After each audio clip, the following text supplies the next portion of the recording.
The results of the 2024 American election caught some by surprise. But as campaigning turns to governing, today's guest helps us understand which campaign promises are likely to become administration policy and which may just fade away. She's Molly Ball this week on Story in the Public Square.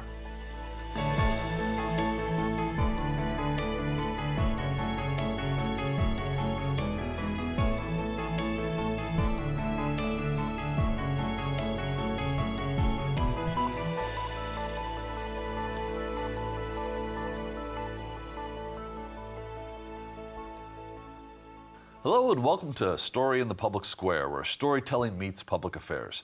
I'm Jim Ludis from the Pell Center at Salve Regina University. And I'm G. Wayne Miller, also with Salve's Pell Center. And our guest this week is one of the best political writers working today. Molly Ball is the senior political correspondent with the Wall Street Journal, and she joins us today from Washington, D.C. Molly, thank you so much for being with us. Thanks so much for having me. It's wonderful to be here. Well, you know, this election season was, I think, as close, at least we expected it to be as close as any election in recent history. And then the final results were, I think, more decisive than a lot of people expected. What were your expectations headed into Election Day, and what do you think actually accounts for the results? Well, we could spend years discussing exactly what all accounts for Donald Trump's victory in the 2024 election. But as you say, you know, the polls were all very close, virtually tied going into Election Day. And I'm a big defender of the polls. I know people love to hate on the polling profession, but, you know, there's only so accurate that you can get by going out and asking a representative sample of people what it is that they plan to do. And the polls were roughly accurate in the sense that, you know, this is a race that was decided by a point and a half in the popular vote. It was very close. It was closer in many of the swing states, although not all. Certainly, there were states that Trump won by a pretty decisive margin. And it was decisive enough in all 7 of the swing states that we did know the result by the day after the election, and there was not a protracted, you know, series of fights over the certification process or that sort of thing, which I think we're all relieved about. Nobody wanted to relive that whole saga from 2020.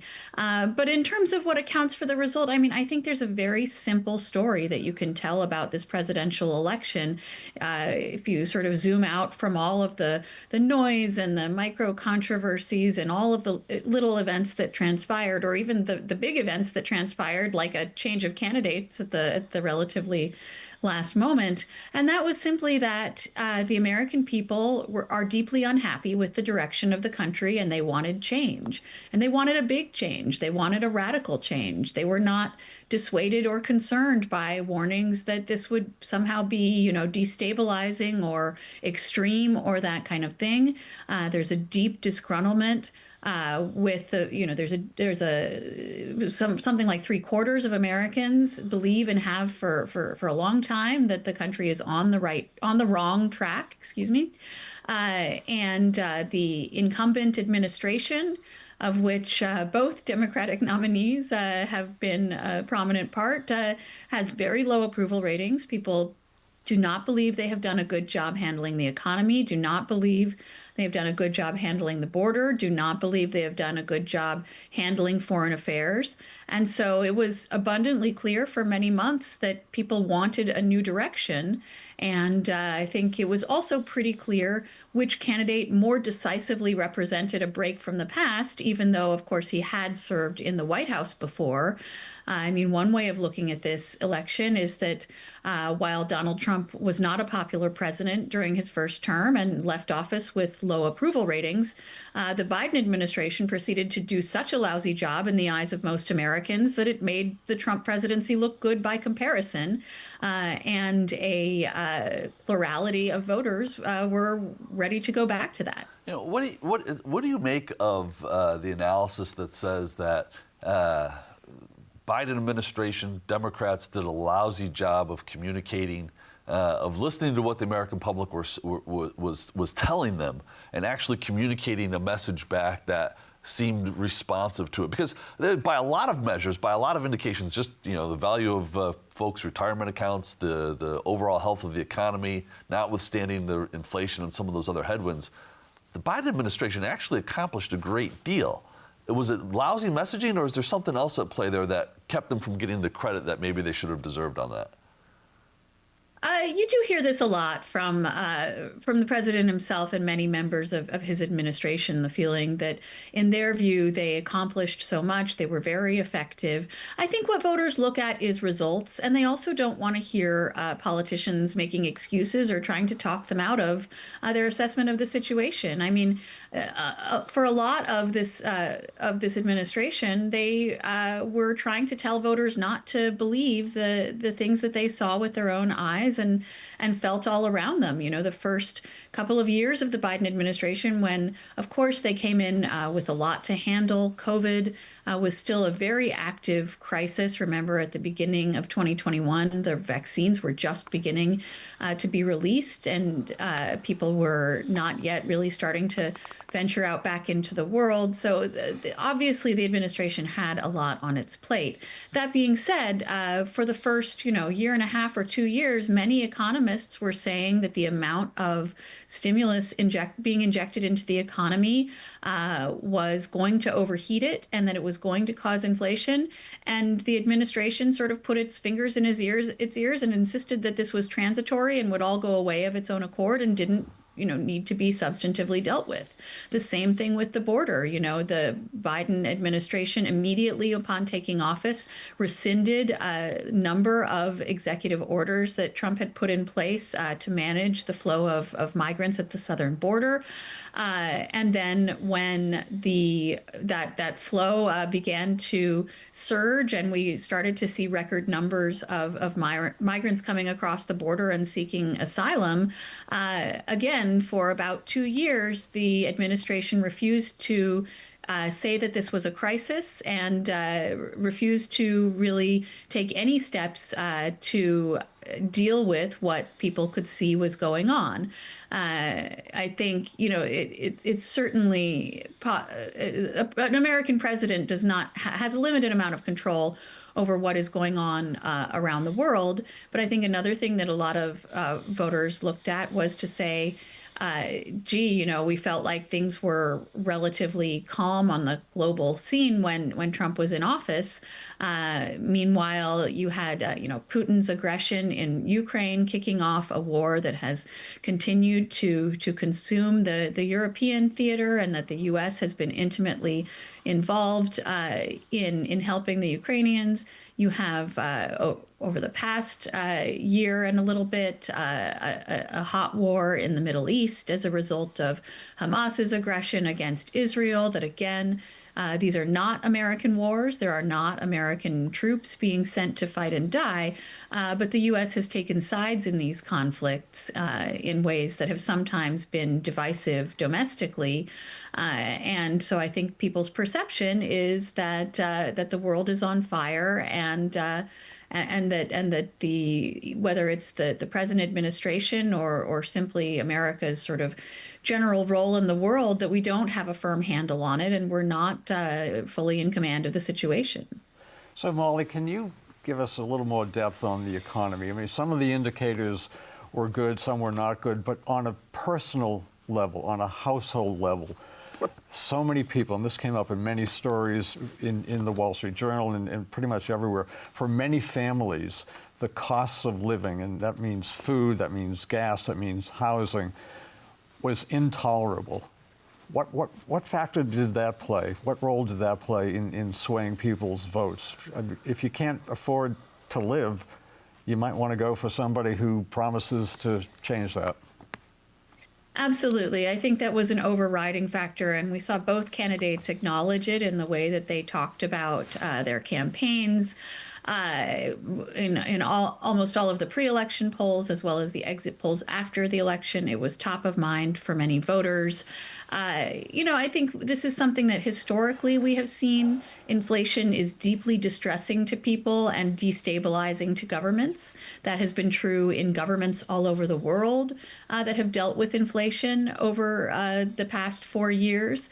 And certainly many economists, particularly those close to the White House, will say that they had a limited role to play in this problem, that this was in part the result of supply chain issues coming out of the pandemic, and something that was more or less inevitable. However, it's also the case that America is the largest economy in the world, and the economic measures that we take have huge ripple effects through the global economy, it being so globalized. And again, the Trump administration played a role in this as well. The bipartisan COVID relief bills that they negotiated with the Democrats in the House and Senate in the waning days of the Trump presidency were also extremely generous. But then upon coming into office, the Biden administration's response was to again pass a huge amount of spending on a party line basis. And many economists believe that played a role in increasing inflation. I think part of this also is that, President Biden served in the Obama White House when the principal economic problem that so many people were facing was employment. Mm-hmm. Coming out of the financial crisis of 2008, the foreclosure crisis that affected so many people, unemployment was very high. And so the Obama administration, in clawing their way out of through that recovery, saw their principal task as creating jobs. And so for the first few years of his administration, Biden would go around the country talking about his infrastructure projects and talking about the low employment rate. And his main focus economically was on jobs. And it wasn't until a few years in that his advisors sort of got to him and said, this isn't the problem most people are having. People see that they can make $30 an hour at the Burger King. It's not a jobs problem. The problem is the prices. And people hate when prices go up. They hate when things become more expensive, even if their wages are going up at the same time, which is something that many Americans also experienced. It simply hits people where they live when the cost of living goes up. And while that affects, consumer products and gas and groceries, I think a big central expense for many Americans is the cost of housing.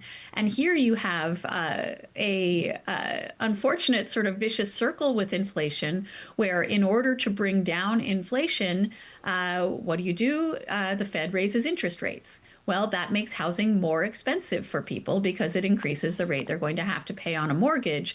So there's a sense in which the cure contributes to the disease, and people find it, tremendously hard to move, to sell their home, to buy a new home. It affects people's mobility, economic mobility in society. And so so many people I spoke to on the campaign trail this year were just feeling sort of trapped by this dynamic, feeling like even if they were keeping their heads above water, they simply couldn't get ahead and couldn't see a future for themselves that was going to be better. And while you can certainly quibble with Trump's management of the economy when he was in office, I think purely as a matter of messaging, you look at him and you see someone who wants people to be rich. That's been his message since he was an entertainer. And so, Joe Biden, Kamala Harris, they stand for a lot of things. And I think people give them credit for standing for a lot of things on a lot of different issues. But neither of them has been primarily seen as an economic manager or someone whose number one focus is on simply the prosperity of their constituents. So, Molly, compared to his loss in 2020, Trump gained support among Latino voters. What was behind that? I really think that we are witnessing a realignment of the electorate, and it started back in 2016. You know, there was a feeling in 2016 when he first got into the race by denouncing this false idea that Mexico is intentionally sending rapists and murderers across the border. That Trump was going to be so offensive to Latinos. Remember when Mitt Romney lost the election in 2012, the Republican Party went through this prolonged period of introspection where they decided that the problem was that they weren't soft enough on immigration. And that was the message that they needed to appeal to Hispanic voters in particular. Well, it turns out that was exactly backwards.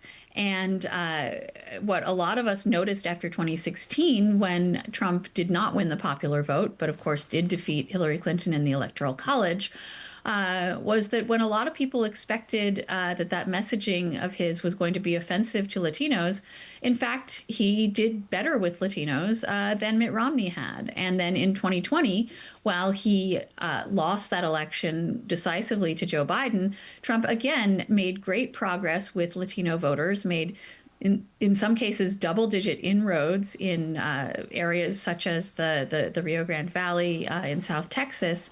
And so this was a trend that was already happening, already on its way.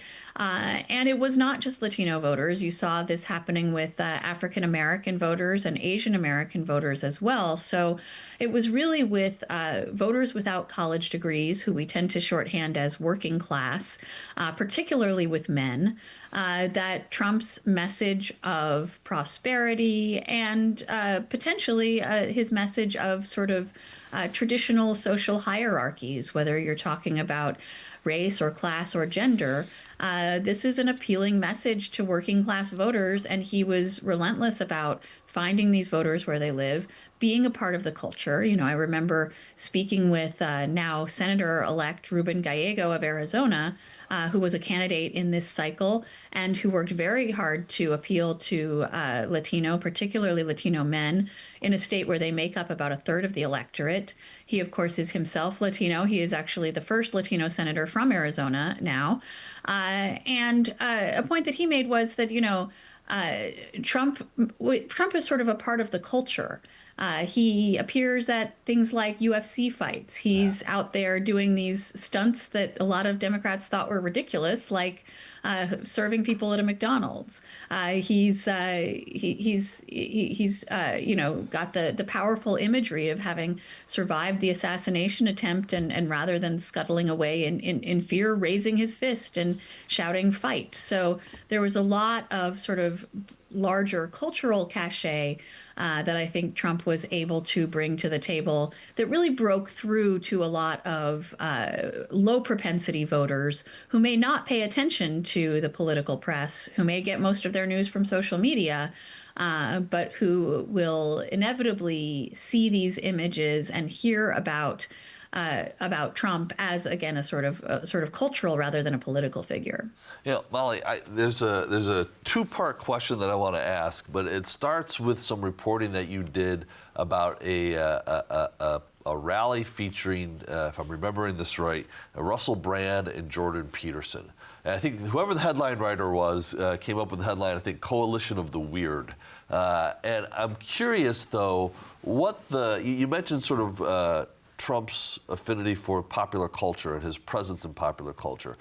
What does it say about the people who were drawn to campaign for Trump about what Trump's governing strategy might be in his new administration? It's a great question. I'll start with the origins that you mentioned. You know, this was very intentional on the part of the Trump campaign to court the coalition that was sort of headed by Robert F. Kennedy Jr., who, of course, had been a Democrat and who had run for president as a Democrat against Joe Biden before dropping out and then running as an independent.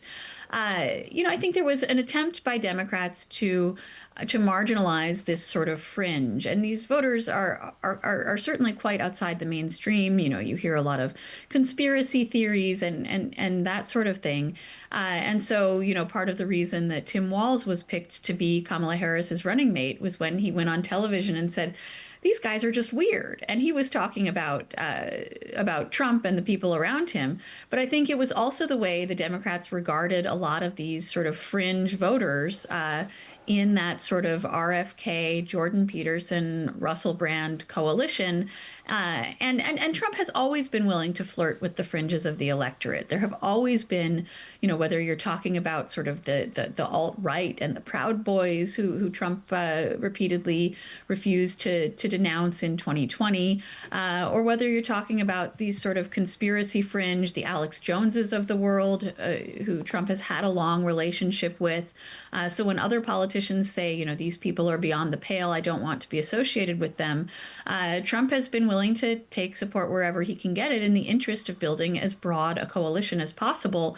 And I think calculating correctly that fewer voters are repelled by this than the Democrats might like to believe. So this rally you speak of that I went to that was headlined by RFK Jr., there were a lot of very interesting, I think you'd have to say liberal voters in that audience, the sort of hippie peacenik types who want to have a right to drink raw milk and not vaccinate their children. And this is a sort of part of the crunchy left that is now rather oddly part of the Trump coalition. The Trump campaign worked very hard to court RFK Jr., to bring him into the fold, had many conversations with him leading up to his endorsement, which they purposely timed for right after the Democratic convention as a way to try to halt the momentum that Kamala Harris was experiencing at that time.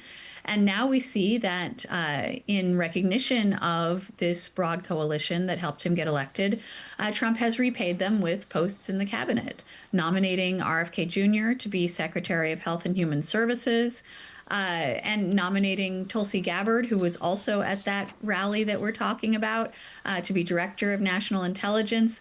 Again, these are former Democrats who were sort of cast out of their party or saw fit to leave their party because they believed that, the things that they believed in, whether it's opposition to foreign wars or skepticism of the public health establishment, that their views were better represented by Trump than by their former party.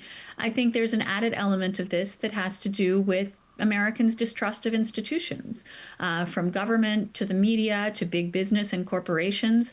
We see that Americans' trust in institutions is at historic lows, and Trump is the ultimate anti-establishment candidate. I think it's remarkable, but not at all surprising, that in running for president for a third time, you did not hear any iota of a message from Trump that said, well, I've done this before, so I am the experienced candidate. I know how to be president because I've done it before. I'm the one who knows how to serve in government. I have the experience. He never talked about that.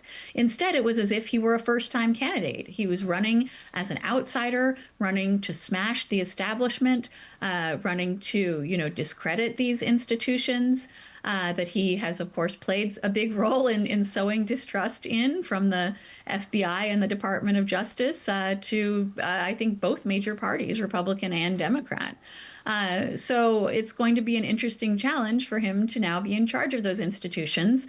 He clearly has named many of his appointees with a mandate to disrupt and break up. And I think reform is too mild a word. But to really dismantle a lot of these institutions of government that so many people don't trust. And so for Democrats, so much of their coalition is the professional class, is the people who believe that Joe Biden has done a good job, is the people who trust in government and believe that it's capable of doing a good job. And that simply was not the prevailing mood in America.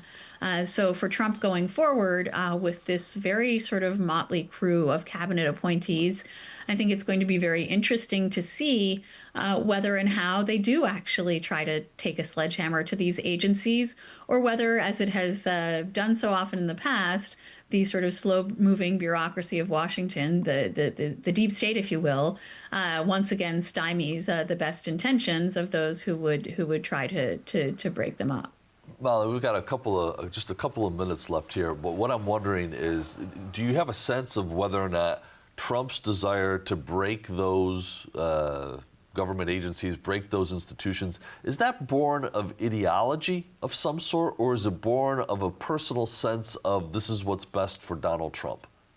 I think it's absolutely both. I think on the one hand, for years before he ever became a candidate, Trump was someone who had an affection for conspiracy theories and who saw himself as an outsider and who, ran in 2016 as a sort of insurgent, not someone who'd ever been committed to the Republican Party and its ideology, and who ridiculed the other candidates as self-serving politicians who, were being puppeteered sort of by their donors.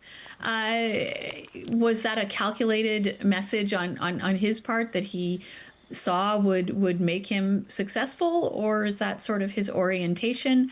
I think it's a little bit of both. And I think his experience serving in government, his very difficult first term in office, when he had many enemies, inside the bureaucracy, many enemies in the Republican Party, serving in the House and Senate, who weren't on the same page with him and wanted to frustrate his desires, when he was the subject of, I believe, legitimate investigations into everything from his, financial entanglements and potentially benefiting from serving in government, to his ties to Russia and its meddling in the 2016 campaign.